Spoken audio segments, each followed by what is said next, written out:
Hello नमस्कार, आप देख रहे हैं वर्ल्ड रिपोर्ट। सबसे पहले आप लोगों को बता दें कि मकर संक्रांति के तुरंत बाद यानी कि 16/1/2024 को बिहार कैबिनेट की बैठक होने जा रही है, जिसमें माननीय मुख्यमंत्री श्री नीतीश कुमार की अध्यक्षता में शाम 4 बजे से मंत्रिकालीन परिषद में इसकी बैठक होगी, जिसमें बहुत सारे अहम फैसला होंगे।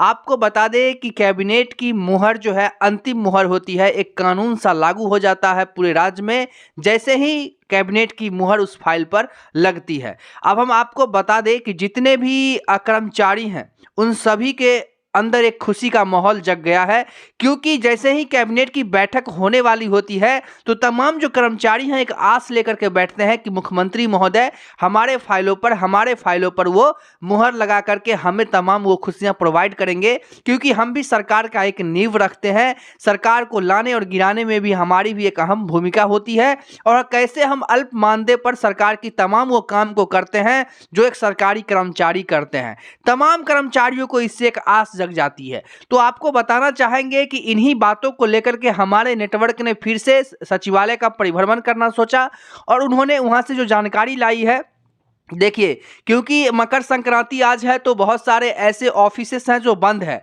तो वहीं पर भी ऐसा ही हुआ कि बहुत सारे अधिकारी कर्मचारी जो हैं छुट्टी पर थे।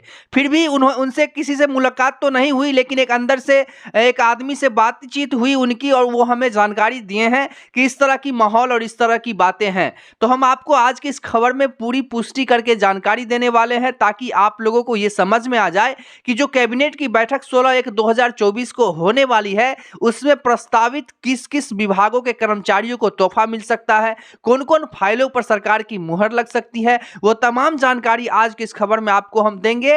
ये सूत्र से मिली जानकारी है तो आप लोगों को समझना बहुत ही जरूरी है। देखिए, कैबिनेट से पहले एक आस ही जगा सकते हैं और जिस आस पर जो है कैबिनेट की मुहर लगते ही वो एक कानून में बदल जाता है और तमाम जो कर्मचारी हैं उन सभी को एक बहुत बड़ा तोहफा मिल जाता है।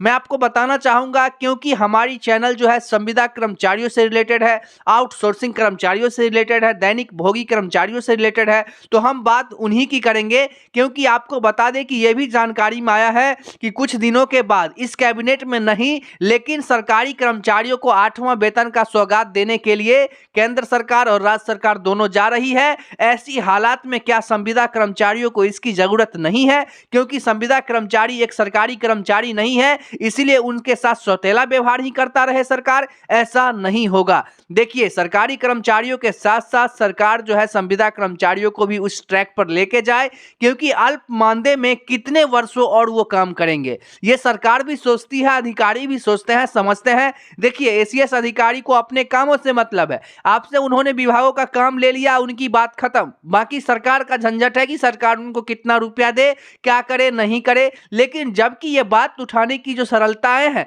ये कर्मचारियों की नहीं, ये एसीएस अधिकारियों की है कि हमारे जो कर्मचारी हैं जो हमारे लिए काम कर रहे हैं, हमारे विभागों के लिए काम कर रहे हैं, उनकी आवाज को सरकार तक पहुंचाए, क्योंकि हर कैबिनेट में वो वहां पर मौजूद होते हैं। लेकिन ऐसा बात नहीं हो पाता है, जिसका जो है बहुत बड़ा खामियाजा हमारे जितने भी आउटसोर्स कर्मचारी, संविदा कर्मचारी और दैनिक भोगी कर्मचारी हैं उनको मिलता है। मैं आज की इस खबर में आपको यह भी बताऊंगा कि किन किन संविदा कर्मचारियों के फाइलों जो है वो कैबिनेट के लिए प्रस्तावित हो सकते हैं। सचिवालय से किनका फाइल जो है क्लियरेंस के मोड में है। आपको बता दें कि जब हमारे नेटवर्क ने सचिवालय का परिभ्रमण किया तो वहां पे उन्हें ज्यादा अधिकारी दिखाई नहीं दिए और कुछ अधिकारी उन्हें मिले तो वो उनसे बातचीत करना नहीं चाहा, वो बातचीत उनसे नहीं किए, लेकिन फिर भी उन्होंने कोई संपर्क सूत्र से उनसे बातचीत किया, कोई मतलब ऐसे ट्रेजेडी मिलाई। देखिए, क्योंकि सरकारी कामकाज होते ड्यूरिंग सरकारी काम के बीच में आप अगर वहां पे जाकर के आप ज्यादा सवालात करेंगे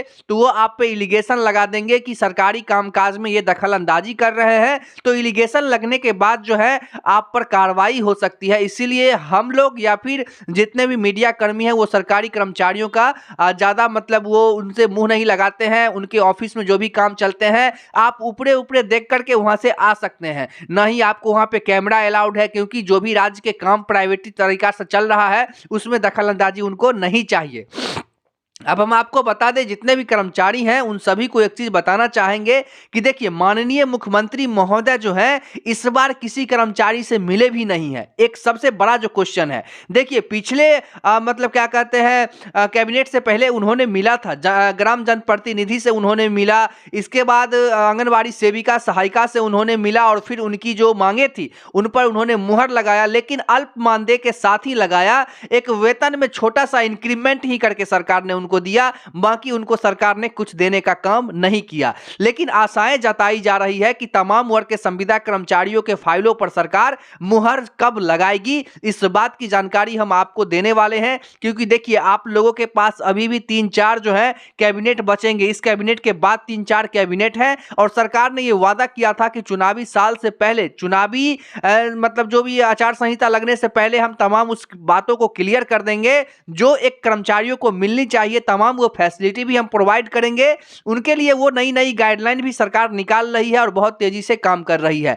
मैंने आपको यह भी बताया था कि सचिवालय स्तर से आप लोगों के काम बहुत स्थिरता से हो रही है, पदाधिकारियों की लापरवाही से हो रही है, जिसके वजह से आप लोगों के फाइल जो है पूर्णतः कंप्लीट नहीं है। लेकिन आपको हम बता दें कि आज जो हमारी जो नेटवर्क वहां पे पहुंची तो वहां पे बताया गया कि देखिए, सचिवालय में एक विभाग का काम नहीं होता है। सचिवालय में जो है तमाम जो राज्य को कंट्रोल करने की सारी सुविधाएं वहीं पर होती है, तमाम कर्मचारी से लेकर के तमाम जो बातें होती हैं राज्य की वहीं पर होती है। तो ऐसा नहीं है कि एक विभाग का काम है तो हम जल्दी से कर दिए और वो सौंप दिए, वो ऐसा बात नहीं है। उन्होंने बताया कि 2-3 महीना पहले हम लोगों को आदेश ही आया कि जो भी त्रुटि है, जो भी चीजें हैं, उसको उस फाइल को जो है जल्द से जल्द क्लियर कर लीजिए, क्योंकि चुनाव से पहले सरकार की जो एजेंडा है मूड बदल सकता है और संविदा कर्मचारियों के हितों में एक फैसला हो सकता है। तो उनके बाद उन लोगों ने काम चालू किया और उन्होंने अभी बताया है, अभी जो फाइल की स्टेटस है, उन्होंने कहा ऑलमोस्ट हमारे तरफ से कंप्लीट है। लेकिन मुख्यमंत्री महोदय जिस प्रिंसिपल पे काम करते हैं वो उन पे डिपेंड करता है कि किस मतलब फाइलों को वो कैरी करेंगे। संविदा कर्मचारी तो 44 विभाग के कैडर में शामिल हैं, लेकिन उनमें से किनका फाइल वो कैरी करेंगे, किन किन विभागों का फाइल वो कैरी करेंगे, वो सिर्फ उन पर और अपर सचिव पर डिपेंड करता है। तो आपको बता दें कि तमाम जो बातें हैं उनके तरफ से यही निकल करके आया सचिवालय से कि आप लोगों की फाइल पूर्णतः कंप्लीट है। अब ये देखा जाएगा कि 16/1/2024 को किन किन फाइलों को अपर मुख्य सचिव द्वारा कैरी किया जाता है और मुख्यमंत्री के समक्ष प्रस्तावित टेबल पर उन्हें रखा जाता है मुहर के लिए। तो देखिए, आप लोगों को एक चीज यहां पे हम बता दें कि कुछ कर्मचारियों के यहां पर विभाग का नाम है। देखिए, जैसे मांग है कि देखिए, किसान सलाहकार की मांग है कि हमें जनसेवक में सरकार मतलब समायोजन कर दे। ऐसे ही तमाम जो कर्मचारी हम आपको बता दें कि उन सभी की फाइलों को जो है सरकार ने अपने स्तर से सचिवालय में कंप्लीट करा दिया है। अब देखा यह जाएगा कि आखिरकार 16/1/2024 को किन किन फाइलों को सरकार कैरी करके उस पर सरकार मुहर लगाने का काम करती है। देखिए, 44 विभाग हैं और आउटसोर्स कर्मचारी हैं, दैनिक भोगी कर्मचारी हैं। तमाम कर्मचारियों को लेकर के जो है अभी फिलहाल जो है उनके चेहरे पर एक खुशी का माहौल है कि सरकार हमारी बात मान लेगी, सरकार हमारी बात मान लेगी। लेकिन सरकार अभी भी इस बात पर कोई पुष्टि करना नहीं चाहिए है, क्योंकि सरकार ने किसी के साथ संवाद भी नहीं किया है। सीधे सरकार मकर संक्रांति के तुरंत बाद, देखिए अभी सभी ऑफिस बंद है, लेकिन तुरंत बाद जो है सरकार ने एक मतलब कैबिनेट की बैठक बुलाई है, तो उसमें देखा जा रहा है कि सभी कर्मचारियों को एक तोहफा सरकार दे सकती है। अब देखना होगा कि 16/1/2024 को क्या कुछ होता है। अभी कुछ भी पुष्टि करना ये मतलब उचित नहीं होगा। तो चलिए, ऐसे ही मिलते हैं फिर नई खबर में, तब तक के लिए देखते रहिए वर्ल्ड रिपोर्ट।